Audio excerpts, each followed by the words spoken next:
បាទជំរាបសួរពុកម៉ែបងប្អូនអរគ្នាដែលតែងតាមដានទស្សនាថៃជាងលៀបបាទថ្ងៃនេះជាងលៀបបានមកប្រក់ដំបូលនៅទូបរបាទហើយដំបូលនេះដែរយើងធ្វើចំនួន2ថ្ងៃបាទ2កវែងបាទ2កវែងយើងធ្វើមកចាប់ម្សិលមិញហើយសំថ្ងៃបាញ់ឆ្នាំបាទសំទោសបាទចាប់សំថ្ងៃសំមិញបាញ់ឆ្នាំហើយប្រក់អញ្ចឹងវា3ថ្ងៃយើងឲ្យបាន2កវែងហើយរួចរាល់ 100% ហើយនៅខាងលើបាទខាងលើយើងចាប់ដៃស្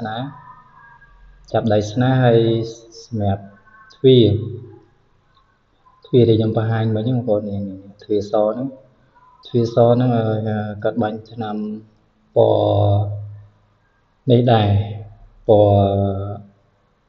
អានេះគេហៅពណ៌អីនេះបងប្អូននេះខ្ញុំអត់សូវស្គាល់ដែរ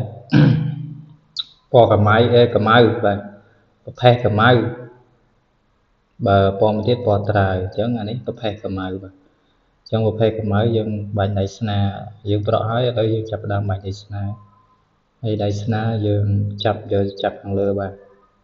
ចាប់ជាន់ទី2បាទជាន់ទី2នៅលើប្រកាន់ដៃបាទអញ្ចឹងប្រហែលជាថ្ងៃនេះបានចាប់ហើយដៃស្នាក៏បាញ់រួចរាល់ដែរនិយាយទៅយើងនៅតែចាប់ទេបាទហើយយើងនៅបាញ់ឆ្នាំដល់ណៃ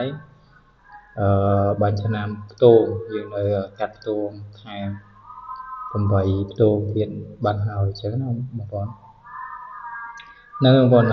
បើសិនជាបងប្អូនមានចំណារអារម្មណ៍ចង់តសម្រាប់ផ្ទះអីធ្វើទ្វារប្អួយត្បូងតុកទូអំពីដែកកុំភ្លេចជាលាបាទខ្ញុំទទួលធ្វើទាំងអស់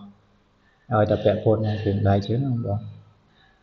មិនឃើញធ្វើតែត្បូងអញ្ចឹងខ្ញុំធ្វើតែត្បូងណាបាទធ្វើទាំងអស់បាទនេះទ្វារដែលយើងត្រូវដោពណ៌តែតមិនដោយយើងនឹងខាត់សិនបាទអរគុណបាយបងប្អូន